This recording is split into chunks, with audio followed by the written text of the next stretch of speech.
Salut à toutes, salut à tous et bienvenue dans cette nouvelle vidéo sur la chaîne, c'est mon avis. J'ai passé quelques jours en compagnie du nouveau Realme 14 Pro. Alors je suis très content de retrouver du Realme, cette marque un peu bizarre. Il y a le petit, vous savez, le petit tote bag jaune qui apparaît sur toutes nos vidéos depuis maintenant plusieurs années. Et cette marque qui fait partie du groupe BBK, donc comme OnePlus, comme Oppo, un petit peu aussi comme Vivo, elle avait un peu disparu de chez nous malheureusement depuis 2-3 ans, c'est très difficile de trouver du Realme. Ils sont quasiment plus distribués en France, parfois un petit peu chez Leclerc, mais sur des modèles vraiment pas très intéressants, sur la gamme Note par exemple. Ne surtout pas confondre les Realme et les Redmi. Alors Realme, on les confond aussi parfois avec Oppo parce que toute leur communication est jaune. Vous le voyez avec le sac derrière, mais aussi on l'a vu avec la boîte quand on a fait le déballage de ce Realme 14 Pro 5G. Dernière chose avant de lancer le jingle, celui-ci, là, celui que j'ai dans la main, c'est la version 8 Go de RAM, 256 Go de stockage, et je l'ai trouvé sur Cdiscount, c'est très rare, d'habitude je trouve les produits qu'on teste sur la chaîne, sur AliExpress, sur Amazon, chez Boulanger, Darty. Il est distribué chez Darty, un petit peu cher dans la version 12 Go de RAM, il est distribué chez Boulanger également. On le trouve sur Amazon en dessous des 300 € et sur Cdiscount, je l'ai chopé à 269, mais j'ai vu qu'il a baissé de 10 € depuis que je l'ai acheté la semaine dernière. Il est désormais à 259 €, c'est imbattable. J'ai plein de choses à vous dire au sujet de ce smartphone, on se retrouve tout de suite après le jingle.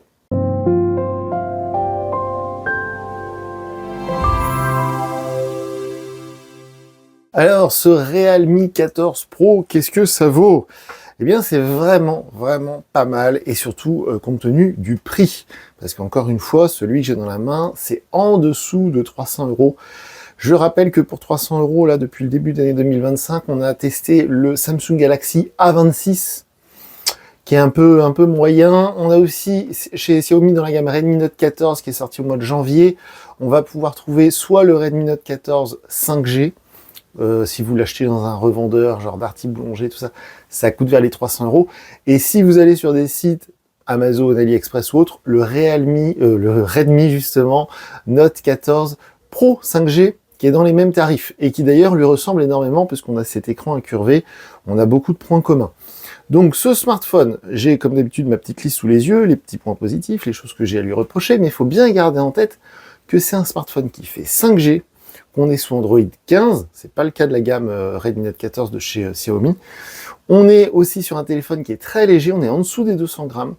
On a la nouvelle technologie de batterie, silicone carbone, on a 6000 mAh.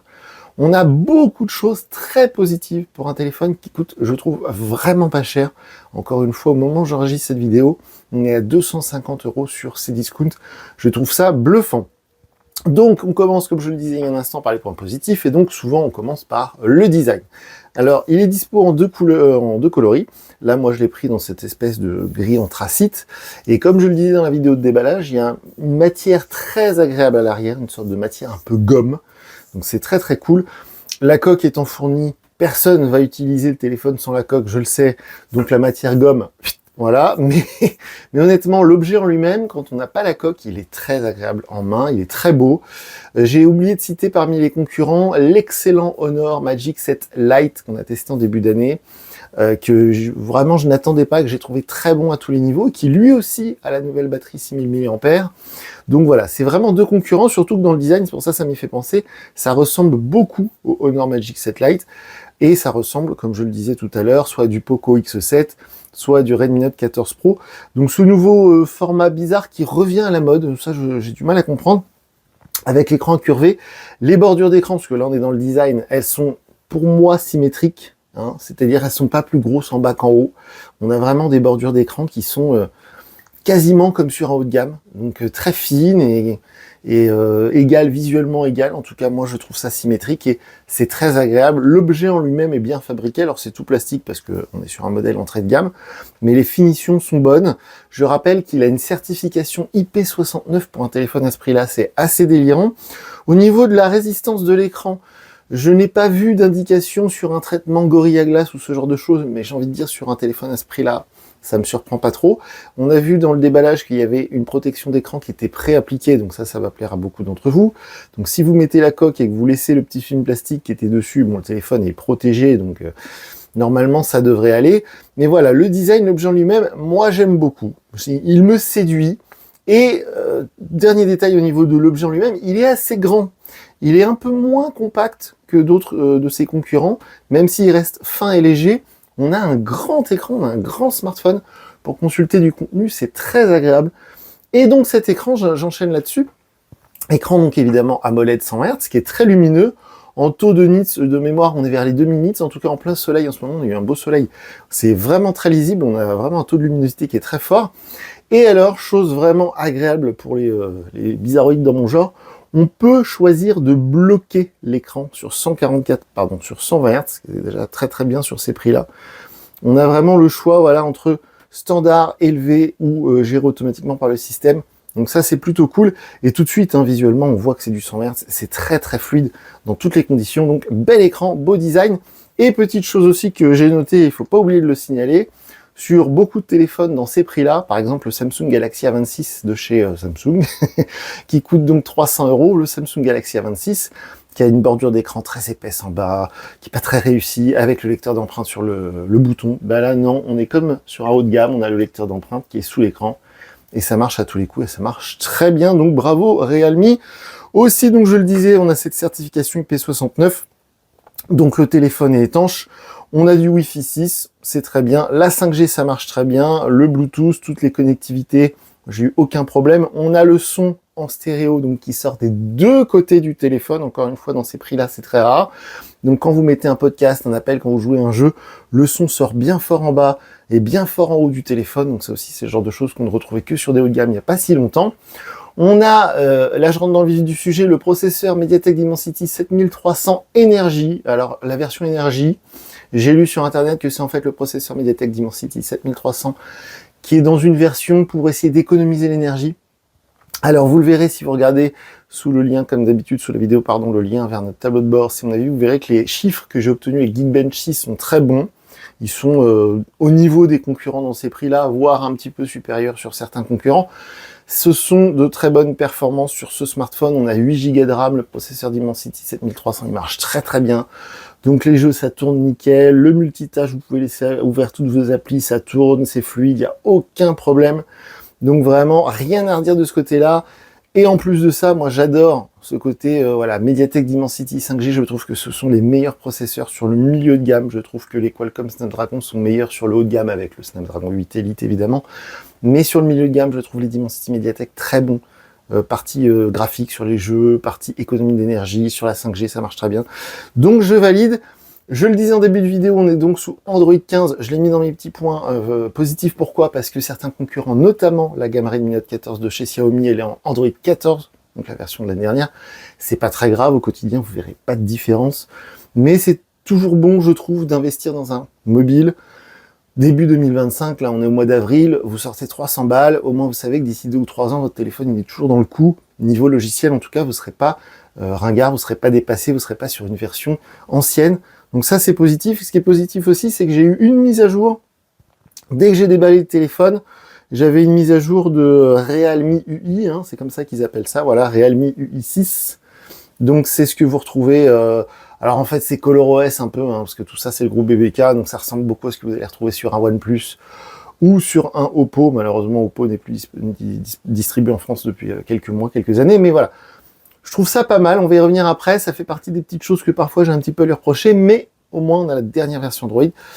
Très important au niveau de l'autonomie de la fameuse batterie 6000 mAh. Alors déjà l'autonomie est excellente, mais vraiment, hein, comme sur le Honor Magic 7 Lite, c'est 2 jours d'utilisation minimum sur une charge de batterie. Donc ça devient vraiment une sorte de standard avec cette nouvelle génération de smartphones. On est sur un téléphone qui est en dessous de 300 €, on est sur un téléphone qui est en dessous des 200 grammes, et on a quand même une autonomie de 2 jours. Moi, je trouve ça phénoménal. Je suis très content de voir ce genre de produit, parce que l'autonomie est vraiment monstrueuse. Si vous l'utilisez très peu, d'une manière très modérée, vous pourrez peut-être tenir 3 jours, hein, franchement. La batterie est excellente. Et si vous avez besoin de la recharger, je rappelle qu'il est à 45 watts ce smartphone. Les concurrents, par exemple les Samsung, sont limités à 25 watts sur le A26, et on est à 45 watts sur le A36, mais le A36 coûte 400 €. Là, on est à 45 watts, et j'ai un chargeur compatible SuperVOOC, donc c'est la technologie de chez OnePlus. Je l'ai ici d'ailleurs, je vais vous montrer. Donc cette technologie SuperVOC, c'est la même chez OnePlus, c'est la même chez Oppo, c'est la même chez plus ou moins chez Vivo, et donc chez Realme. Et donc cette technologie SuperVOC 45 watts, moi j'ai mesuré à peu près le 0 à 100% en 1 heure, un tout petit peu plus d'1 heure. Mais pour une si grosse batterie, je rappelle 6000 mAh, c'est vraiment pas très long, 1 heure, c'est même je trouve très impressionnant. Et pour terminer sur les points positifs, parce qu'il y en a beaucoup, je rappelle que la coque était fournie dans la boîte, et petite chose sur les photos. Et là, on bascule, voilà, on bascule du côté bon, moins bon. Les photos. Alors, en fait, on va être très clair. Contrairement à certains concurrents qu'on peut trouver vers les 300 €, sur ce Realme 14 Pro, il n'y a qu'un seul capteur photo. C'est le capteur photo 50 mégapixels qui est en haut, là. Sur le côté ici, c'est un capteur de profondeur, ça veut rien dire. En gros, ça vous sert à rien. Et à droite, ils ont même pas essayé de faire semblant, il n'y a rien sur le petit trou ici, là. Donc en gros, il n'y a qu'un seul capteur photo sur ce smartphone, qui est pas mauvais. Comme d'habitude, sous la vidéo, je vous mets le lien vers la galerie Google Photos pour aller vous faire votre propre avis sur la qualité des photos. Mais les photos, si vous voulez, moi je les trouve pas mauvaises. Pour un téléphone à 250-300 €, c'est le prix que vaut cette version 8 Go actuellement sur Cdiscount, Amazon et ce genre de site. Bah, c'est les photos que moi je trouve acceptables. Elles sont plutôt bonnes. En intérieur, en extérieur, j'ai pris de jolies photos, voilà, des fleurs, un jardin, un chat, un chien, une maison, voilà, ça fait de belles photos, c'est pas le souci. Le souci, c'est que certains concurrents dans ces prix-là feront peut-être un peu mieux. C'est vrai que par exemple, en ce moment sur AliExpress, alors c'est peut-être pas très fair-play de comparer, parce qu'AliExpress, des fois les prix sont vraiment ras des pâquerettes, c'est le cas de le dire. En ce moment sur AliExpress, j'ai vu le Poco X7 et j'ai vu le Xiaomi Redmi Note 14 Pro à 220 €. Donc parce que c'est normal, parce que le Poco X7 et le Redmi Note 14 Pro, ce sont les mêmes smartphones. Il n'y a que le capteur photo qui change entre les deux téléphones. Et donc ce sont, on l'avait vu, on les avait testés en début d'année, ce sont d'excellents smartphones pour faire des photos. Surtout le Redmi Note 14 Pro avec son capteur 200 mégapixels. Donc un peu moins cher que celui-là, on peut avoir un peu mieux niveau photo sur ces deux téléphones que je viens de citer. Le Samsung Galaxy A26, pour moi, était un peu raté, mais les photos étaient très bonnes. Chez Samsung, ils savent faire. Donc c'est pas pour moi le point fort du téléphone, même si encore une fois, allez voir les photos que j'ai pu prendre avec ce téléphone, elles sont plutôt bonnes, c'est pas le souci. Mais si vous cherchez vraiment un très bon photophone, peut-être dans ces prix-là, vers les 300 €, vous pourrez trouver un petit peu mieux chez la concurrence. C'est vrai que j'avais vraiment aimé les photos du Honor Magic 7 Lite. De mémoire, en plus, le Honor Magic 7 Lite, il avait un capteur ultra grand angle, ce qui n'est pas le cas ici. Donc voilà, c'est pas son point fort, mais je l'ai mis ni dans les plus ni dans les moins parce que les photos sont pas mauvaises.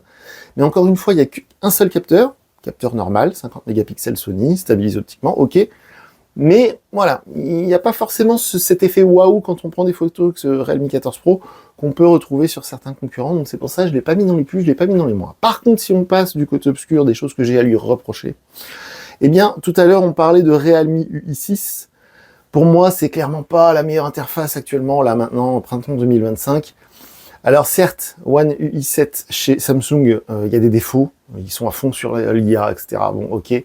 Mais voilà, Samsung, la One UI7, elle est quand même un peu plus mature, je trouve, comme interface. Chez Motorola, parce que chez Motorola, on va bientôt avoir des concurrents ce téléphone, là c'est en train d'arriver, on a testé le Moto G15 il y a pas longtemps. Donc chez Motorola, c'est bourré de pubs, etc. Mais je trouve ça un peu mieux aussi niveau interface. Bon, c'est pas mauvais, hein, Realme UI, là, mais c'est un peu à l'ancienne, c'est pas très moderne. Ça me fait un petit peu penser à ce qu'on retrouve chez Honor. Justement, Honor, souvent c'est le reproche que je leur fais avec leur interface Magic OS, Karen Magic.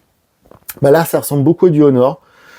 Pourtant, c'est pas le même groupe, Honor et BBK, mais ça ressemble énormément dans les menus, dans les options, dans plein de choses. Des fois, je me dis, oh, on dirait, on se croirait sur un Honor. Franchement, ça ressemble beaucoup.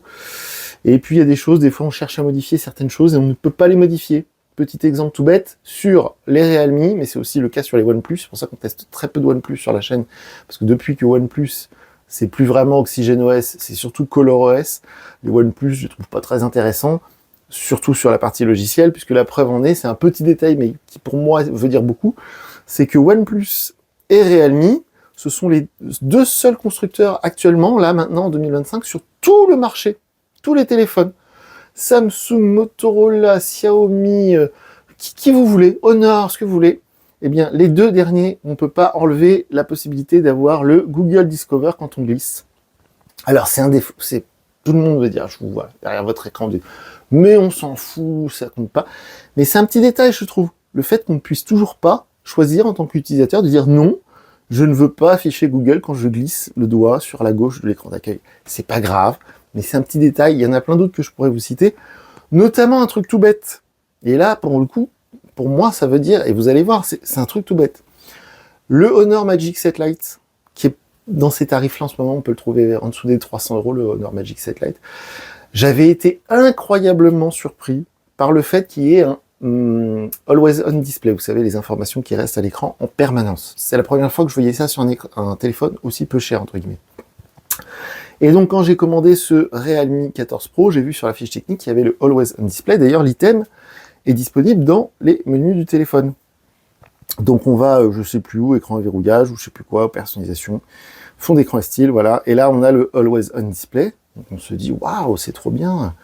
Sur un téléphone à 259 €, c'est son prix actuel sur Cdiscount, on a le Always On Display comme sur les Samsung à 1000 €, ou sur les OnePlus à 1000 € justement, ou sur les Google Pixel un petit peu plus chers.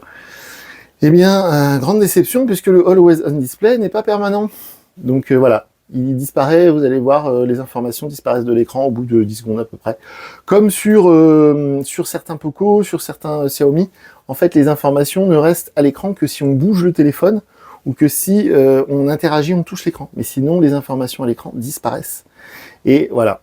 Et donc, du coup, je trouve ça un peu dommage d'avoir un Always On Display non permanent, autant pas en avoir du tout. J'ai du mal à comprendre l'intérêt. Donc, c'est un petit défaut. Alors là, évidemment, elles veulent pas disparaître, les informations. Mais je vous assure que je l'ai testé pendant quasiment une semaine, et dès que le téléphone, on s'en éloigne, ben, voilà, les infos, elles disparaissent de l'écran. Donc, il n'y a pas vraiment de Always On Display. C'est un petit détail, mais ça s'ajoute. Et dernière chose, toute dernière chose, sur les applications qui sont préinstallées. Alors sur un téléphone à ce prix-là, c'est pas très choquant, tout le monde le fait, même Samsung, il y a plein d'applications partenaires qui sont préinstallées, des jeux, des machins, des trucs. Il y en avait beaucoup. Le seul truc qui m'embête un tout petit peu, c'est que certaines ne peuvent pas être désinstallées. On a par exemple l'application Theme Store, qui est l'application officielle Realme pour modifier le fond d'écran, les icônes, tout ça, et qui vous balance des notifications sans arrêt pour acheter des thèmes payants, des machins. Bon, c'est pas très grave, mais je voulais quand même le noter. C'est dommage parce qu'en plus, on peut virer quasiment toutes les applications officielles Realme, et il n'y a que celle-ci que je peux pas virer, et en plus, ça me spam sans arrêt de notifications que je ne peux pas désactiver, donc c'est un petit peu dommage, c'est pas très grave. Donc, ce Realme 14 Pro, eh bien, malgré tout, je trouve que c'est une très bonne surprise. La liste des points positifs, elle est comme ça, et la liste des choses que j'ai lui reproché, vous avez vu, c'est grand comme ça. Il n'y a pas grand-chose, c'est surtout une partie sur la partie logicielle. Le téléphone en lui-même, moi, je le trouve très beau. Le cœur de ce qu'on cherche sur un smartphone actuellement, donc les photos sont très bonnes, elles sont très correctes, en tout cas, elles sont dans ce qu'on trouve dans ces prix-là, c'est pas mal. Voilà, c'est pas mauvais, c'est pas excellent, mais c'est pas mal du tout. L'écran est très beau, très lumineux, les performances sont très bonnes. Excellente autonomie, franchement. On est sur Android 15, on a vraiment quelque chose de performant. Donc, c'est un téléphone que je conseille, que je recommande. Si vous regardez cette vidéo parce que vous l'avez vu, ce téléphone, et vous vous dites qu'est-ce que ça vaut, je connais pas trop, Realme, c'est bizarre et tout. Non, franchement, c'est très très bien. C'est très très bien, donc n'hésitez pas, c'est un très bon smartphone. Pour tous les usages que vous pourrez en faire, du jeu, moi j'ai pas mal joué dessus, parce que l'immense écran est agréable pour faire du jeu. L'autonomie est tellement bonne, on peut faire du jeu pendant plusieurs heures sans vider la batterie. La 5G, ça capte très bien, les débits sont plutôt bons. Le Wi-Fi 6, les débits sont plutôt bons. Enfin, très bon smartphone. Donc si je devais lui donner une note sur 10, on est à 8 sur 10. Pour moi, il n'y a que la partie logicielle qui est un peu, voilà, qui me gêne un peu, que j'apprécie pas énormément. Et puis aussi un petit peu le côté photo, dans le sens où certains concurrents, je le répète, par exemple, le Honor Magic 7 Lite m'avait laissé un meilleur feeling sur la partie photo, mais encore une fois, c'est pas catastrophique, c'est même plutôt bon. Donc comme d'habitude, si vous êtes d'accord, pas d'accord, les commentaires sous la vidéo sont ouverts, donc faites-vous plaisir, dites-nous ce que vous en pensez. On est présent sur les réseaux, sur X, sur Threads et sur Instagram. Je suis très content d'avoir testé du Realme, je suis très content de voir que ça revient et que c'est distribué. Parce que souvent, je lis vos commentaires et je vois qu'il y en a plein qui sont toujours plus malins que les autres, qui me disent « Mais Realme, on peut continuer d'en acheter, ça n'a pas disparu. » Et je vous dis pas que ça a cessé d'être produit. Je vous dis juste que, pour le commun des mortels, il est devenu très difficile, voire impossible d'en trouver, dans le sens où il n'y a plus d'équipe Realme France. Ça se voit d'ailleurs sur leurs publications, sur leurs réseaux sociaux, qui ne sont que des copier-coller des publications des autres pays. Et en fait, le problème, c'est que c'est plus distribué. Par exemple, tout bêtement, si demain vous allez à la Fnac, si vous habitez dans une grande ville, en centre-ville, il y a la Fnac, vous allez voir le vendeur, vous lui dites « Qu'est-ce que vous avez en stock immédiat maintenant, tout de suite, je veux un Realme », généralement, ils n'en ont pas un seul en stock. Ils vont avoir du Honor en stock, ils vont avoir du Samsung évidemment, ils vont avoir les Redmi Note 14 de chez Xiaomi, ils vont avoir peut-être du Motorola, etc. Mais souvent, très souvent, malheureusement, depuis 2-3 ans, le Realme, c'est soit sur des commandes en ligne, soit parfois, je vous le disais en début de vidéo, sur du supermarché, je ne sais pas pourquoi, souvent quand je vais chez Leclerc, je vois du Realme en rayon, mais c'est souvent des modèles pas très intéressants. Par exemple, dans le Leclerc qui est vers chez moi, c'est en rayon le Realme Note 60, ou je sais pas quoi, la N60, qui est sorti il y a plus d'1 an. C'est du Realme 12 ou 12 Pro, qui est sorti il y a 2 ans. Enfin, vous voyez, bon. Là, enfin, en 2025, là, au mois d'avril, le site officiel Boulanger, vendu et expédié par Boulanger, Realme 14 Pro, le site officiel Darty, le site officiel, je crois, du coup, de la Fnac, parce que Darty Fnac, c'est la même chose. Donc, ça y est, ça revient. Alors, et je termine par là, à des tarifs différents de celui que j'ai là, hein. Si vous regardez cette vidéo parce que vous avez vu le Realme 14 Pro 5G que j'ai ici à 399 €, parce que c'est son prix sur Fnac, Darty, Boulanger, parce que c'est la version 12 Go de RAM qui est distribuée officiellement en France. Donc c'est un peu plus cher, voire je dirais un peu trop cher, parce que ce sera les mêmes défauts que celui-ci. Les défauts que j'ai pu lui trouver moi, c'est-à-dire photo bonne mais pas exceptionnelle, l'interface que je trouve un peu vieillotte, etc. Sauf que vous allez payer 400 balles, et là, à 400 balles, vous avez beaucoup de choix sur le marché actuellement. Nothing Phone 3A, Poco X7 Pro, le Redmi Note 14 Pro Plus, le Samsung Galaxy A36. Il y a énormément de choix quand on a 400 € de budget, donc c'est pas forcément celui-ci que je recommanderais si vous avez 400 € de budget. Mais au prix où je l'ai payé, 269 €, c'est un excellent rapport qualité-prix. Ça, il n'y a pas de doute là-dessus. Donc voilà pour le test de ce Realme 14 Pro. Moi, je vous dis à très bientôt pour une nouvelle vidéo sur la chaîne. Salut!